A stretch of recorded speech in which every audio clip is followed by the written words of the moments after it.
Ah, beleza. Então, pessoal, voltando aqui, só colocar aqui uma coisa que é muito, muito importante. Diversos fatores externos, eles alteram a acurácia dos exames isolados. Então, você pede para o paciente fazer uma pressão inspiratória máxima. Gente, ele fez uma vez, putz, não veio legal. A próxima vez também não vai vir. É um exame chato pra caramba, é difícil de fazer. Então, assim, o paciente está com a pressão inspiratória máxima de ontem, de antes de ontem boa, hoje está mais ou menos, amanhã está ótimo. Você ignora essa de hoje, sabe? Porque provavelmente ele só estava de saco cheio, ele fez duas vezes, ele, sei lá, comeu, não estava afim, acordaram ele para fazer o exame. Lembre-se disso. Os pacientes, às vezes, eles não estão na melhor condição para fazer o exame, tipo, né? É meio chato, assim. Eu sempre acho que uma parte, assim, seria muito legal se a gente tivesse como ver, né, acompanhar isso algum dia, assim, se vocês tiverem essa oportunidade no PS, ou mesmo no ambulatório algum dia, sei lá, vale a pena. Porque, assim, são medidas chatas, sabe? É chato de fazer. Aí, só para agora, peraí, perdão. E aí, lembrando aqui, né, a questão da avaliação respiratória, ela tem que ser considerada com todo o contexto clínico. Então, assim, embora a gente fale, a Espiro é objetiva, ela, mas a gente não viu o paciente naquele momento. Às vezes o aparelho não estava legal, às vezes o paciente não estava afim. Igual a eletroneuromografia. É um exame objetivo, mas existe certos confundidores. Só falando dos padrões aqui, então, para vocês começarem a ter alguma anotação mais prática, o primeiro parâmetro de todos é a CVF, né? O que é a CVF? É a capacidade vital forçada. Ela é basicamente um composite, né? Uma integração entre a força expiratória, a força inspiratória e da complacência pulmonar. Pensando que o paciente que tem insuficiência respiratória de etiologia neuromuscular, a não ser que ele está tendo broncoaspiração e está começando a infectar, alguma coisa do tipo, a complacência pulmonar dele, a princípio, é normal. A não ser que seja um paciente com uma doença neuromuscular, tipo uma miopatia inflamatória, ele tem uma doença intersticial pulmonar muito grave. Mas se não tiver nada disso, a complacência pulmonar desses pacientes é normal. Então, a CVF é uma continha boa para a questão da força expiratória e da inspiratória. Então, assim, às vezes você tem uma CVF boa, uma pressão inspiratória boa, aí você tem uma pressão expiratória meio duvidosa. Se a CVF está muito boa, dá uma questionada, sabe? A CVF é meio que o nosso padrão, assim, nosso litmus, assim, né? Nosso baseline, digamos assim. Uma coisa que eu queria chamar muita atenção de vocês, isso aqui não é necessariamente uma questão é, emergente, mas quando a gente tem uma queda de 20% da CVF entre um paciente sentado e deitado, isso é um forte preditor de fraqueza diafragmática. Não significa que é uma emergência, não significa que o paciente vai morrer, que tem que ser entubado, mas isso daqui é um altíssimo preditor de fraqueza diafragmática. E aí, dando a dica que isso não é, essa informação aqui é só para vocês já não ficarem com esse conceito de CVF solto. Vocês conseguem imaginar quando que eu peço esse exame da espirometria paciente sentado e deitado? Alguém me fala?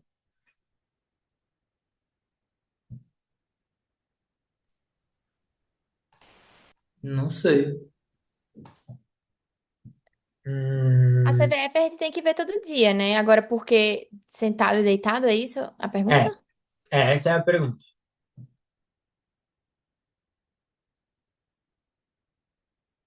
Hum, e ó, de novo, falei, todo É, dia. eu imagino, Renan, que é geralmente para o paciente conseguir usar a musculatura acessória respiratória, ele tem que apoiar, né? Ele não consegue fazer deitado muito bem. É isso? Na verdade, assim, parte disso, mas principalmente o diafragma, quando o paciente está deitado, que ele não consegue usar bem. Faz sentido isso que você falou, mas o diafragma, se vocês lembrarem, ele, não é, ele é uma cúpula, então a parte dele fica comprimida quando o paciente deita. Mas esse raciocínio é o porquê isso acontece, a queda acontece, mas o porquê que a gente tem que fazer essa avaliação. E aí a resposta não é uma pegadinha por si, mas é qual paciente que eu vou pedir essa avaliação aqui específica, pedir uma espiro com o paciente sentado e deitado, é em todo paciente com doença neuromuscular, gente. Pensem bem, imagina vocês, um paciente que é uma ELA, o paciente tem 52 anos, acabou de fazer um diagnóstico de ELA, é uma ELA só, sei lá, por enquanto está no membro superior esquerdo e no membro inferior direito. E ele tá bem, ele come, não tem GTT, nada disso, tá ótimo. Nossa, bem pra caramba. A Inspiro dele é 92% da predita, tá até bom pra idade dele, só que aí quando ele deita, a Inspiro dele vai pra 60. Putz, cara, esse cara, ele não tem fraqueza diafragmática, mas ele vai fazer.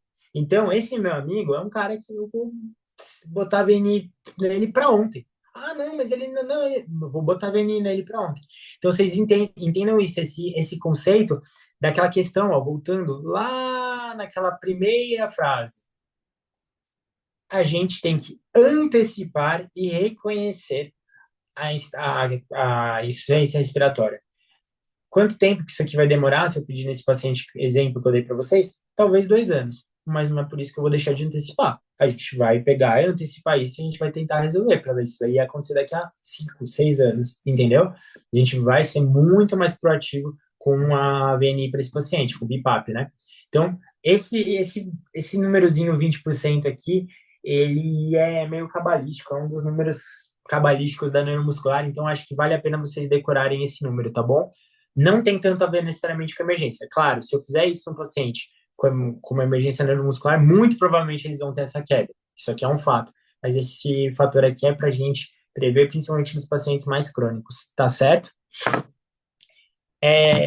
Passando agora para os próximos padrões, são só mais dois, tá? A questão da pressão inspiratória máxima. Ah, desculpa, eu não mostrei. Isso aqui é um espirômetro, né, gente? Isso aqui é o espirômetro que tem vários tipos, né? Mas esse aqui é aquele espirômetro que o paciente sopra na bolinha. E vocês veem, isso aí é um negócio meio fácil de ter. Nem é tão difícil, você só troca o bocal e você vai ter um número. Aí você joga esse número numa curva e você tem a CVF frente ao predito. Em geral, a gente fala de 20 ml por quilo como um número de corte, mas eu já vou deixar isso no slide mais para frente, mas só para vocês verem o espirômetro. Por isso que eu falo, isso é um negócio que é até fácil, a gente liga a ver se tem um ambulatório. Eu vou ver isso, pensei agora. Bom, pressão inspiratória máxima é a maior pressão negativa exercida pelo paciente. Então, imagina, gente, isso aqui, basicamente, o que que é? É o paciente tentar respirar, respirar o mais fundo que ele puder, mas funciona assim, ele primeiro esvazia todo o ar e depois ele puxa de uma vez. É muito chato fazer isso, gente, é muito chato. E assim, a gente já sabe, depois da primeira vez, se essa primeira vez não for tão boa, a segunda vez também não vai ser, porque o paciente já deu uma cansada de fazer, e aí às vezes o pessoal coloca o que foi mais parecido com a curva normal na hora de fazer o exame. E isso pode falsear resultado. Às vezes uma PI Max, lembrando que quanto mais negativo, melhor aqui o exame. Aí vem uma PI Max, sei lá, de 20, mas não é porque é verdade, é porque o paciente estava de saco cheio. E a pressão expiratória máxima, gente, é a avaliação funcional da tosse. Não é que a gente pede para o paciente, na verdade a gente até pede para o paciente tossir, mas é uma força expiratória. Isso daqui é uma medida, então, de capacidade de clarear secreções pulmonares, né? Aí lembrando que o composto dessas duas é a CVF, certo? E aí a gente entra aqui em alguns números cabalísticos da neuromuscular, que, de novo, com muito cuidado. Se a CVF está 60% do predito, eu vou ficar estranho, eu vou estranhar isso. Mas isso, então, é o predito que você tem que plotar numa curva. Se a CVF está menos de 20 ml por quilo, e aí fica mais fácil, que é só olhar aqui quantos ml e fazer divisão pelo peso do paciente. Também, isso aqui é extremamente preocupante. Ou uma queda de 20 a 30% em 24 horas. Então, notem aqui a importância da longitudinalidade. Porque, assim, a gente quer esse número, idealmente, 2, 3 vezes no dia, e aí a gente vai conseguindo perceber. Porque essa queda de 20, 30% em 24 horas é uma queda de 5, 10% do café da manhã para o almoço, do almoço para o jantar. Então, essa avaliação seriada, junto da nossa avaliação clínica, que é importante. Aqui a questão da pressão inspiratória máxima, uma pressão negativa de menos 30, ou seja, menos 30, passou disso, menos 20, menos 10, 0, isso aqui é muito, muito preocupante.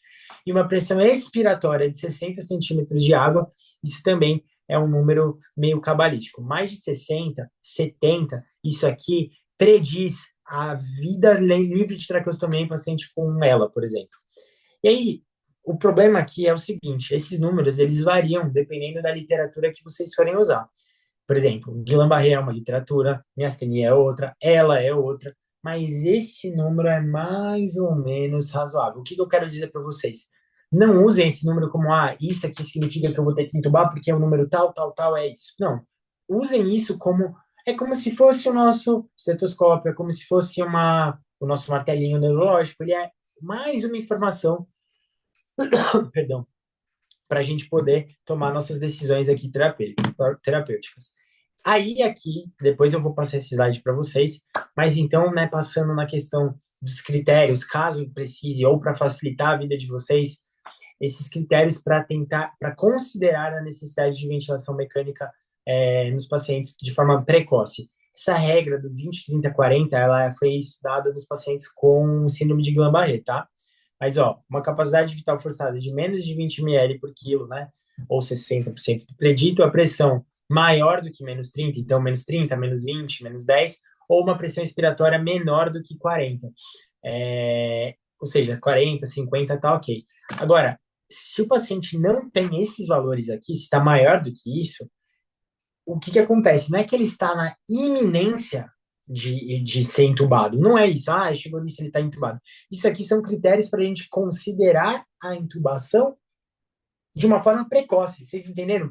Acho que o que eu quero dizer é o seguinte: não é que, meu Deus, tá isso, quer dizer que o cara vai morrer, não. É porque o critério de você fazer a ventilação mecânica de forma preemptiva nesses pacientes é justamente isso aqui é para a gente fazer essa intubação de forma preemptiva. É tipo assim, isso aqui é tipo chegar 2 horas antes 3 horas antes do voo no aeroporto. Tipo, você chegou 3 horas no voo antes do aeroporto, você chegou 3 horas no aeroporto antes do voo, você não está atrasado, você está no horário. Então, mas a gente não fala, vou chegar um pouco antes disso, porque é justamente para você ter tempo para fazer as coisas. Então, o que eu quero dizer é, valores maiores do que isso tranquilizam, valores menores do que isso botam a gente na nossa linha de ação, de o que a gente tem que fazer para tentar temporizar esse paciente. Agora, se ele tiver isso daqui, indicação de UTI e intubação precoce, aí sim, meus amigos, aí a gente realmente tem que tentar fazer a intubação logo e mandar no UTI e fazer o manejo mais assim, intensivo desses pacientes, porque aí sim, se o paciente já está com quadro bulbar muito acentuado, disfágico, grave, não consegue comer, tá, né, não maneja a secreção, não consegue tossir, esse cara vai fazer uma pneumonia aspirativa, ele vai morrer. Então, assim, isso aqui sim. Mas esses números cabalísticos, isso aqui é nossa nota de corte por uma ação precoce. Por que que eu tô falando isso tantas vezes? Porque esse paciente, Carol, você tá aí? Você se importa de contar ali rapidinho pro pessoal? Oi, fala do Maurício? Isso. Então, é que assim, o Maurício ele fazia algumas avaliações com a físio, não era tudo que a gente pedia, e foi o que você falou um pouco antes. Cada hora ele mostrava um valor, então assim, não mostrava uma curva certinho que ele estava piorando ou melhorando, mas clinicamente ele estava bem. Então, assim, isso foi antes da gente pensar em pulsar, ele só estava lá com a miastenia bulbar dele. Todos os dias a gente ia vendo, ele estava exatamente igual. E aí eu não sei por que alguém chegou lá e encacou com os valores da físio, que tava piorando, e apesar dele estar bem, e aí falaram, não, então a gente vai ter que fazer alguma coisa porque o valor tá piorando e ele vai entrar em crise. E é isso, ele tá entrando em crise, ele vai ser entubado, a gente precisa fazer alguma coisa. E foi isso. Aí foi quando começaram o corticoide, e no final das contas ele piorou. E aí o corticoide foi a last straw, a gota que fez o copinho transbordar. Aí realmente ele piorou. Exatamente. Aí os valores despencaram. Aí realmente ele preencheu os critérios. Então, aqui a gente tinha que pensar, vamos pensar na ventilação mecânica com carinho para esse paciente? Sim, mas ele não tinha esses critérios, ele estava fora disso. Então, a gente não pensa em ventilação mecânica, a gente está tranquilo quanto a isso, mas se a gente precisar pensar, a gente tem tempo aqui. O que eu quero dizer é isso. As indicações de intubar, botar o paciente lá, são essas de baixo. A questão da ventilação mecânica é sempre, vocês podem olhar, o critério é sempre ventilação mecânica precoce. E por quê? Qual que é a importância de você... Por que que você fala de ventilação mecânica precoce? Porque esses pacientes que têm esses critérios, eles são uma via aérea muito mais tranquila, né? porque é uma via aérea que é um pulmão bom, o cara tem um pulmão bom. Então é só você entubar, deixar ele descansando e ele fica bem. Agora, se você deixar ele degringolar muito, aí sim, ele vai lá, começa a manejar a secreção de forma errada, ele começa a broncoaspirar e vira uma pneumonia, e aí você troca um pulmão bom, que era tranquilo de ventilar, que talvez fosse sair logo do ventilador, por uma desgraça de uma SARA, aquelas coisas lá de Covid, etc. Então, por isso que existe esse critério de ventilação precoce, né? Mas, enfim. Aqui agora, eu vou para a parte que acho que é a mais importante para a gente, que é o seguinte. Isso aqui é uma figura de uma respiração paradoxal, só para vocês lembrarem. E quando a gente vê um paciente fazendo isso, respirando, né? Você vê na retração de intercostal, fúrcula, respiração abdominal, você já fica com 33 sinais de alerta na sua cabeça. Isso aqui é uma avaliação clínica. Isso entrou na cabeça do médico. Ó, isso aqui, esse trabalho é do professor Yuko Lidkis, que é tipo o maior cara da neurointensiva. Ele botou uma figura no artigo dele, é a figura da respiração paradoxal. Isso aqui entrou igual ferro na nossa cabeça, foi queimado assim. Por que a gente não faz isso com as outras avaliações, né? E aí aqui, querendo dizer para vocês que a gente tem sim como fazer a nossa quantificação da função respiratória sem usar esses números cabalísticos. Gente, a flexão cervical, ela é sim um parâmetro que se correlaciona com a fraqueza do diafragma. Então, se o paciente não tem força cervical, por exemplo, uma força grau 3, ele mal aguenta sustentar a cabeça deitado, esse cara tem fraqueza diafragmática e ponto final. Isso se correlaciona. Depois eu mando o estudo para vocês verem. Mas existe essa correlação. Fraqueza cervical é igual a fraqueza diafragmática. Ah, mas o que é fraqueza diafragmática? Fraqueza diafragmática é igual a uma queda de 20% da CVF, é igual a, por exemplo, o paciente apresentar essa hipoxemia, hipoventilação noturna, é igual o paciente perder 70% da capacidade da ventilação dele. Então, o paciente estar com uma fraqueza cervical, a gente tem que ficar muito esperto. Perfeito. E aí, existe também essa outra questão, que é aquela questão do single breath counting, ou pedir para o paciente contar, né, o máximo que ele conseguir com uma única respiração. Então, o paciente vai lá, 1, 2, 3, 4, 5, 6, 7, 8, 9, 10, 11, 12, 13, 14, 15, 16, 17, 18, 19, 20, 21, 22, 23, 24, 25, 26, 27, 28, 29, 30. Por que a gente para no 30? Porque cada número que a gente fala corresponde a mais ou menos 2 a 3 ml por quilo de CVF. Então, isso varia um pouquinho, mas mais ou menos. Então, o paciente com 30, ele está com 60 de CVF no mínimo, entendeu? E aí, 60 era um número lá cabalístico que tranquiliza a gente. Então, o paciente está falando até 30, você fica de boa. E aí, lembrar, os pacientes às vezes ficam, ele vai, 1, 2, 3, 4, 5, 6, 7, 8, vai, tá lá no 28, ele, 28, 29, ele poderia continuar de boa, ele, 30. Aí você fala, esse cara tá bem pra caramba, ele acha que tá mal, mas ele tá de boa, entendeu? Vocês vão vendo isso com o tempo, fiquem tranquilos. Mas agora a gente vê igual a paciente que chegou semana passada, que a Marina atendeu, a menina não conseguia passar de 9. Ela tava mal, sabe? Ela, 1, 2, 3. 1, 2, 3, 4, 5, 6, 7, 8, 9. E cansava. Gente, isso daqui é um sinal de alarme brabo. Paciente com disartria flácida, fala nasalada. Então, não vai desse jeito. Tudo isso preocupa muito. Então, isso daqui já mostra que o nosso paciente não está legal. O caso do paciente Maurício, ele tinha um quadro bulbar, mas ele não tinha uma disartria flácida. Ele falava, a gente entendia um pouco dele, a fala estava nasalada, mas ele não tinha fraqueza cervical. Ele contava até 30 do jeitinho dele, mas contava tranquilo. Aí depois que ele começou a realmente a piorar, depois que entrou o corticoide. Então, a nossa avaliação clínica é sim muito importante. Então, eu vou dar um exemplo para vocês aqui. A gente atendeu semana passada um paciente com miastenia, esse da Marina, ela não contava até 9, força grau 2, 3 da musculatura de flexão cervical, ou seja, ela sustentava, mas você botava qualquer peso, ela já não ganhava da minha mão, então era uma força grau 3 mesmo, assim, sabe, bem limítrofe do pescoço, uma menina de 20 anos, miastenia acetilcolina positiva. A gente mandou ela para o pronto-socorro com o diagnóstico de não crise miastênica, porque crise miastênica é a necessidade de ventilação mecânica para tratar o quadro de miastenia, mais uma iminência de crise. Então, essa paciente ia precisar do manejo específico para isso. Aí ela foi lá, estava um pouco melhor, mas tinha esses parâmetros observados. Lembrando que a miastenia é uma doença flutuante, não tinha nada de novo. Então ela estava, o copo dela quase cheio. Aí foram lá e deram alta. Essa menina, se ela tiver qualquer coisinha, o que vai acontecer com ela? Ela vai entrar em insuficiência respiratória. Então a gente sempre tem que ficar muito esperto com as avaliações objetivas. E aí, aqui trazendo para vocês sabem o que que é isso? É uma aparelho de É ultrassom, né? ultrassom de diafragma, né? Exatamente. Ultrassom de diafragma. Estou trazendo isso quase como uma novidade. O ultrassom de diafragma, ele tem uma importância hoje muito mais diagnóstica do que de prognóstico, tá?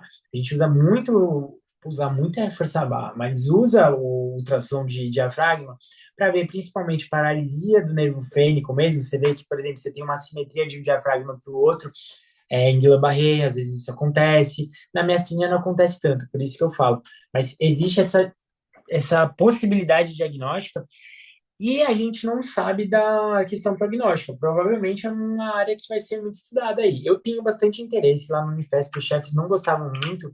Vamos ver se a doutora Melissa anima de fazer alguma coisa nisso, que ela tem ultrassom e o Rafa vai ensinar muito pra gente, porque o Rafa tá fazendo bastante no HC. A gente pode até ver com ele se ele faz, né, de avaliação bulbar e diafragmática. Mas é uma possibilidade aí para um futuro não tão distante. Agora, falando no manejo respiratório, gente, juro, é uma linha só. Alguém sabe como que a gente faz o manejo respiratório desses pacientes? O que que a gente tem que indicar para eles quando eles estão com uma disfunção respiratória que a gente viu nas nossas medidas objetivas? Antes de intubar, Veni, não? VNI. E por quê? É porque vai deixar descansar a musculatura, né? E E recuperar. como que ela deixa descansar? Acho que esse é o principal.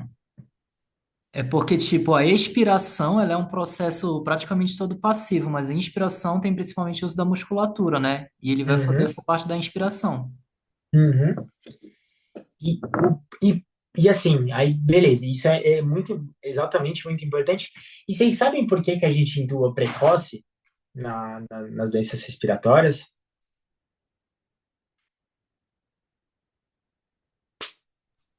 Não. Porque eu É acho que para essa manter que a é. reserva muscular, né? Para poder, quando fazer a intubação, ter a reserva ainda. Porque, tipo, se você esperar não ter mais reserva, é Hum, mais risco. A intubação tem mais risco. Porque você vai mas sedar e tal. vai fazer o quê, perdão? Vai. Como é o nome?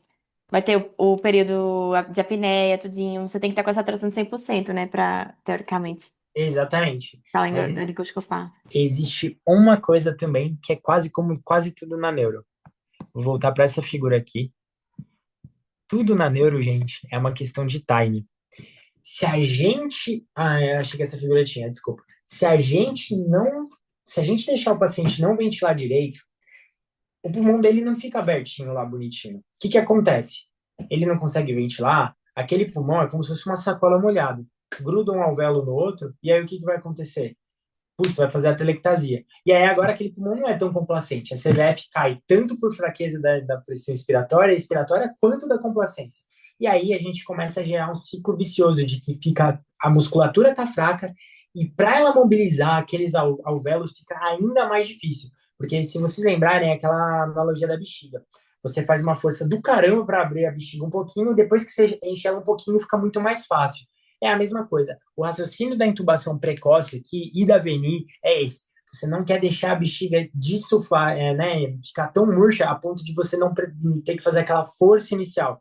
Porque aí, para fazer aquela força inicial, você vai ter que aumentar pra caramba a tua PIP, e aí você aumenta o risco de fazer um monte de caca nesses pulmões. Então, vocês entenderam isso? Principalmente porque se a gente deixar esse balão murchar, para encher ele depois, vai ser um inferno.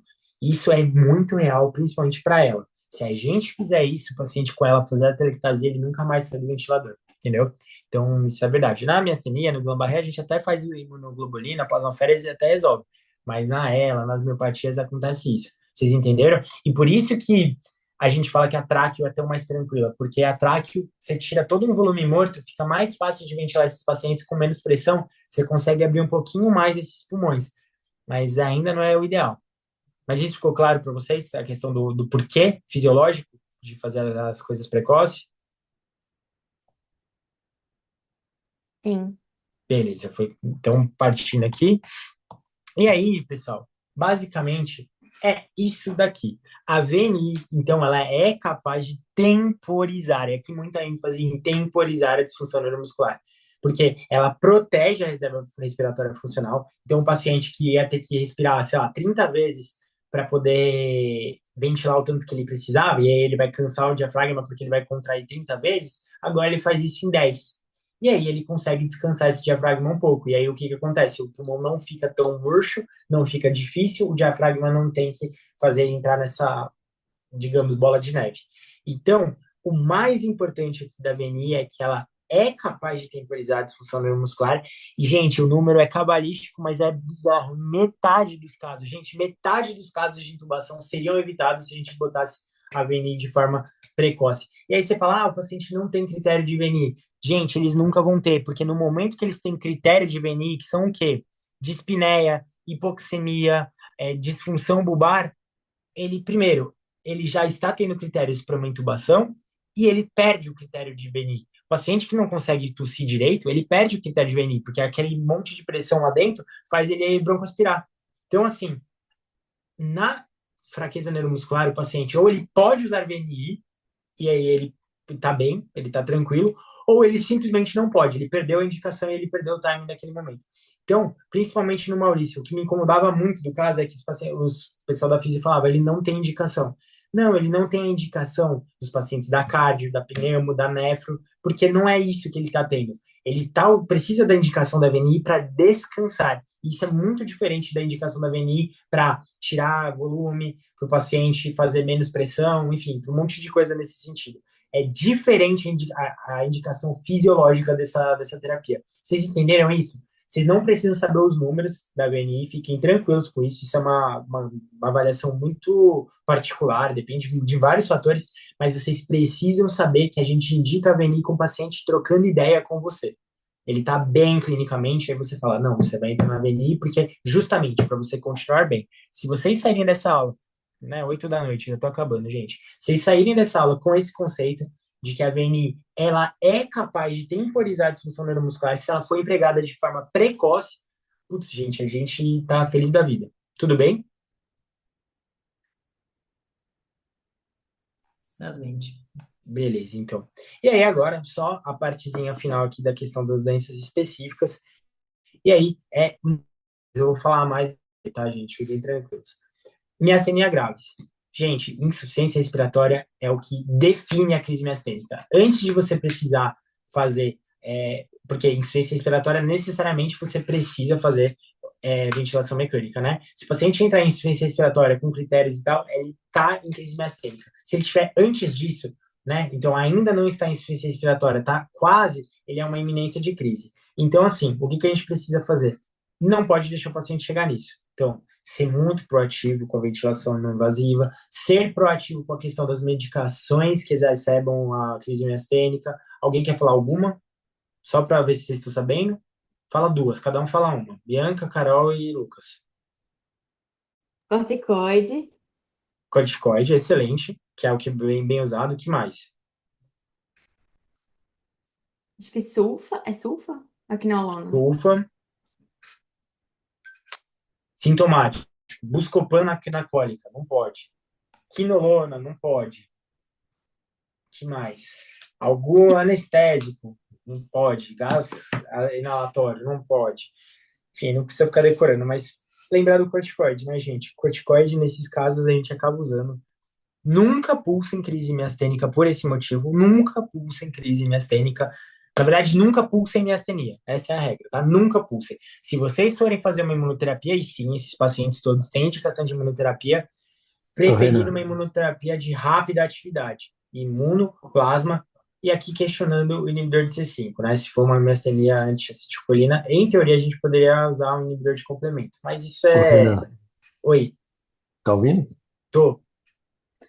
Não, puxando um pouco a sardinha pro outro lado aqui, eu tava vendo, né, quando é síndrome paranel, por exemplo, paraneoplásica, às vezes cursa com miastenia, né? Sim, mas aí você E não tá nesses falando de casos miastenia é. graves. Oi? Ah, Tipo, sim. aí Mas como sim. que você diferencia esses quadros nesse momento?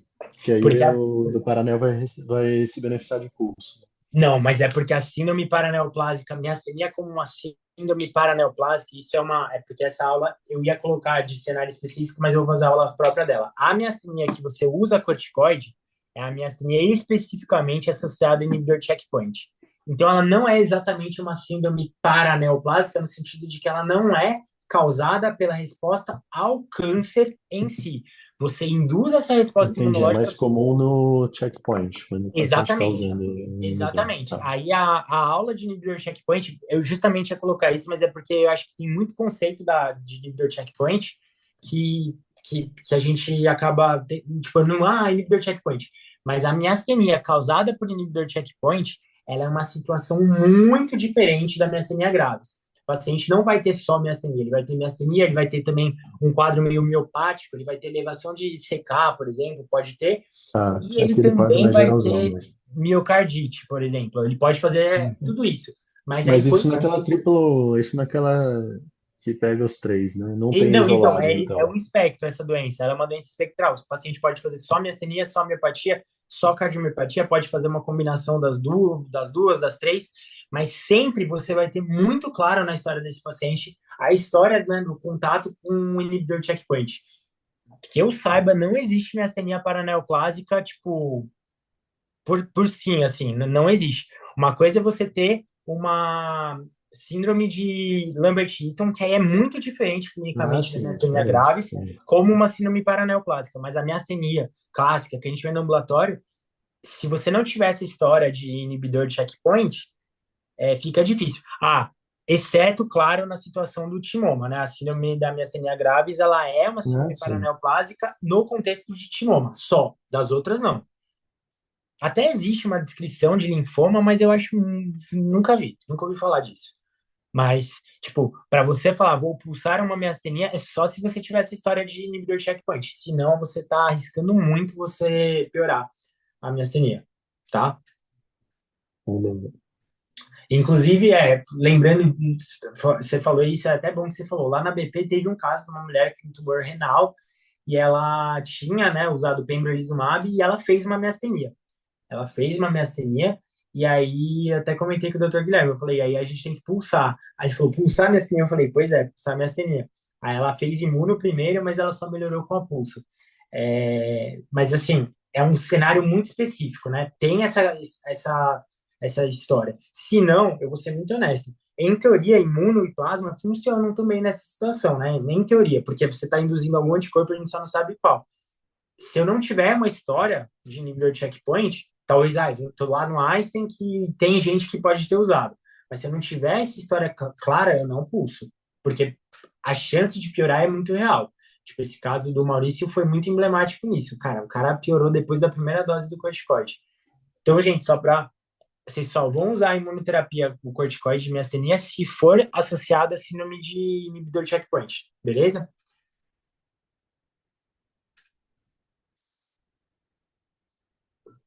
Acho que sim. Qualquer coisa a gente fala no final. Já tá acabando. Passando para a próxima aqui, gente, a questão da síndrome de Guillain-Barré, em que a insuficiência respiratória pode acontecer em até 25% dos casos de Guillain-Barré. E aí a gente tem que lembrar simplesmente de considerar, aí sim, aquele número, aquela regrinha do 20, 30, 40. Por que ela foi estudada na questão do Guillain-Barré? Porque foi o que a Bianca falou. A via aérea dos pacientes com síndrome de Guillain-Barré, ela é uma via aérea fisiologicamente difícil, no sentido de que o quê? Esses pacientes têm muita desautonomia. Aí você vai lá e faz a medicação para intubação, né? Você faz lá o Propofol. Quero fazer minha ketamina para não cair tanta pressão. Enfim, seja lá o que você fizer, a desautonomia vai te ferrar para o outro lado. Então, por exemplo, ou vai te ferrar para o mesmo lado. Você fez o Propofol, o cara tava com a pressão de 18. Aí você fez o Propofol que vai cair um pouquinho. Meu amigo, fica tranquilo que essa desautonomia vai virar, a tua pressão vai despencar. Eu vou fazer ketamina porque a pressão está muito baixa. Fica tranquilo, vai disparar. Então, assim, a via aérea no Guillain-Barré desautonômico, ela é muito ruim fisiologicamente. Você faz a medicação, o paciente fica mal, você faz o fentanil para o paciente não fazer tanta resposta simpática central, né? Aquelas coisas da rede clínica, mas acontece. Então, assim, a intubação precoce é para você tentar minimizar esses insultos fisiológicos, porque, assim, não vou falar que é raro, graças a Deus não é, mas a gente vê falar de AVCH, por exemplo, pós-intubação em Guillain-Barré muito desautonômico, sabe? Eu já vi isso principalmente em porfírico, que eles também têm muita desautonomia. Eu vi 2 casos, meio bad vibes, mas porfiria é uma outra aula também. E aí, trazer aqui para vocês um critériozinho que ajuda a gente, né?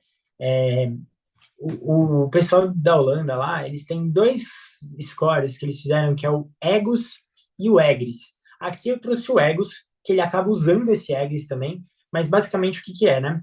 É uma regrinha que você usa para predizer a questão da possibilidade, da necessidade de ventilação mecânica de um paciente com Guillain-Barré. Se for maior que 5 nesse score, a gente tem um alto risco de evolução para insuficiência respiratória. E aí o EGRIS basicamente é um critério de tempo e o MRC do paciente. Então você joga lá o MRC no EGRIS, vai ter um número, e depois você joga nesse score e aí ele te prediz isso. Claro, isso aqui basicamente é um jeito de tentar objetivar a avaliação clínica, mas é isso, tá? Ah, desculpa, ficou a mesma coisa. E aí aqui. Não, já tem Oi. menos de 1 minuto agora também. Não, mas agora eu acho que é isso. Eu Ah, tá. acabei. Se vocês quiserem mandar uma dúvida, é só pegar aqui da ela. A única coisa que eu queria falar é 10% dos casos de ela podem ser abertos com insuficiência respiratória aguda. E aí a gente tem que tentar evitar tratamentos desnecessários. Você vê uma língua fasciculando, gente, é ela. Dá o diagnóstico de ela e deixa esse cara ficar em paz. Tá bom? Acho que era isso, pessoal. Aí eu